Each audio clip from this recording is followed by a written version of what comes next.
give a warm welcome to Ananya Hegde.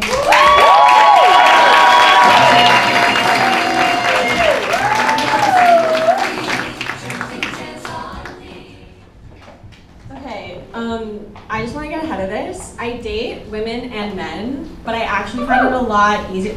Totally. I actually find it a lot easier to date men. Sorry, the first thing I do when I come out here is come out as anti-women. You guys are like, that's who you should ban. No, it's just that with dating men, you can be literally so rude. Like you can put in so little effort, like not save their name in your phone, text them every 72 hours, and everyone like stands up and applauds. People are like, that's a feminist icon. That's Susan B. Anthony reborn except not racist. Like she's our hero. But with women, you have to be so on your shit. Otherwise it's like, oh, you're evil? Oh, you hate women? You're Usha Vance? Like, it's just like, I haven't had the time for it recently, so I feel like in the last few months I've mostly been dating men more than women, but I still don't trust men, okay? Because men don't really have friends, they only have buddies. And there's something really sinister about that.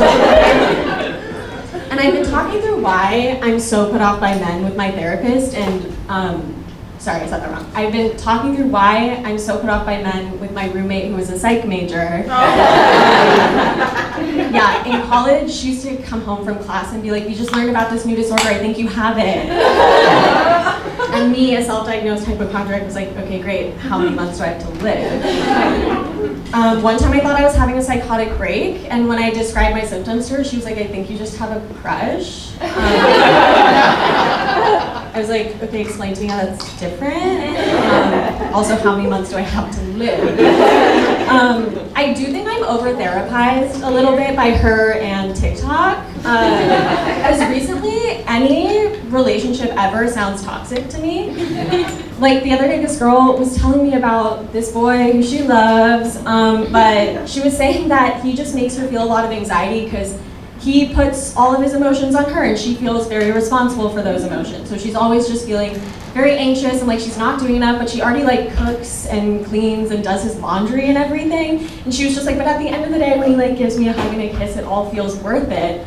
What does that sound like to all of you? Because to me, that's the definition of a toxic relationship. I was like, I don't care if this is your 3-year-old son. Like, that is not okay behavior. Like, I have gotten to the point where anyone with kids, it just kind of sounds like they're not protecting their peace. You know what I mean? Like, all my friends are like, that is the definition of true love. And I'm like, actually, go ahead and throw the baby out with the bathwater. Because he's manipulating you. And you need to put yourself first.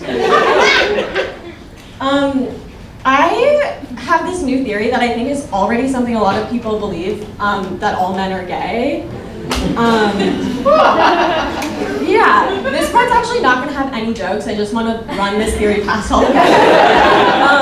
Because I shared it with all my friends and none of them liked it. So I figured I would kind of tell it on a stage. So basically, you guys let me know what you think about this. It's loosely based on the middle school definition, okay? So keep that in mind. There are 3 categories of men, okay? The first category is men who have sex with women but hate women.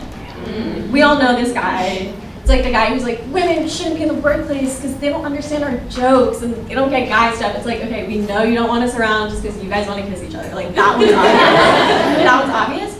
Category 2 is where I lose a lot of people, okay? So that's men who have sex with women and allegedly like women. And I know that doesn't sound real, but I have read about it in fiction. And this is the kind of guy who says things like, oh my god, her eyes are so pretty, like her hair is so shiny, she looks so good in that dress. Bro, that is so gay. So gay. Like, in a lot of ways, I feel like having sex with a woman and enjoying it is kind of gay as hell. And then the third category is men who have sex with men, which in my opinion is straight behavior. Like, that is the straightest thing men can do. But by definition, that's also gay. Therefore, and in conclusion, all men are gay.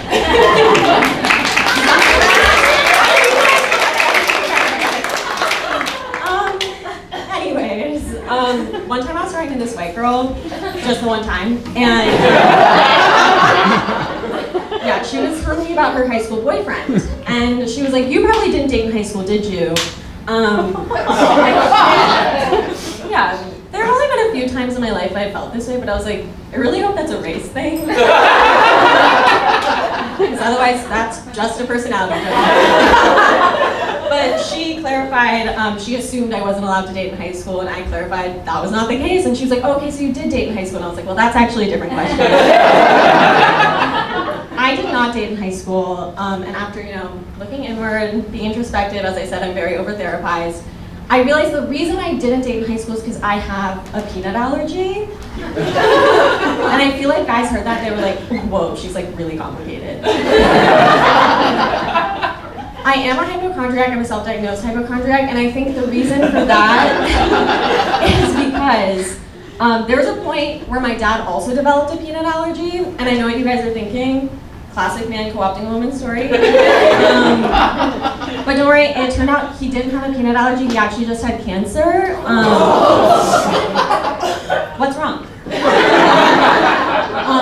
For those of you who don't know, cancer is like kind of like having a peanut allergy, but actually so different. He had a type of skin cancer, which is why they thought it was an allergy. Classic mix-up. But there was a period of time where I didn't know. Like, I think he got diagnosed when I was in high school, but I say I think because no one ever actually told me.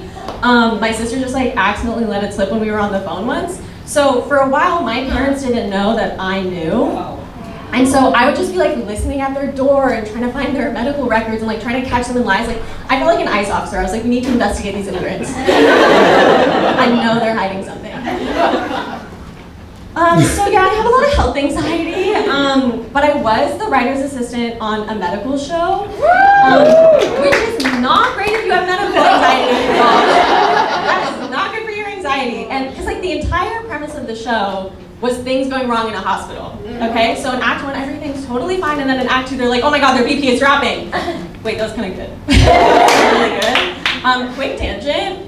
I was the only Indian person who worked on the show at the time, and I think for a while, I was the only person who had worked on the show in a while, the only Indian person. And on Halloween, all the assistants dressed up as surgeons, and everyone kept coming up to me being like, Ananya, I don't know what it is, but you like really look like a doctor. Like, you were like, something's really working here, and I was like, I guess it's just how I carry myself.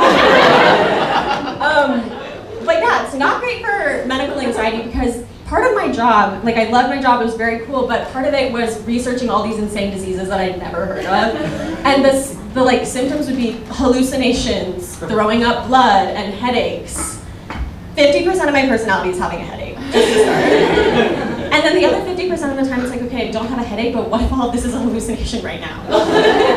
And you know how they say doctors make the worst patients? I don't think that's true. I actually think writer's assistants on medical shows with one friend in med school make the worst patients.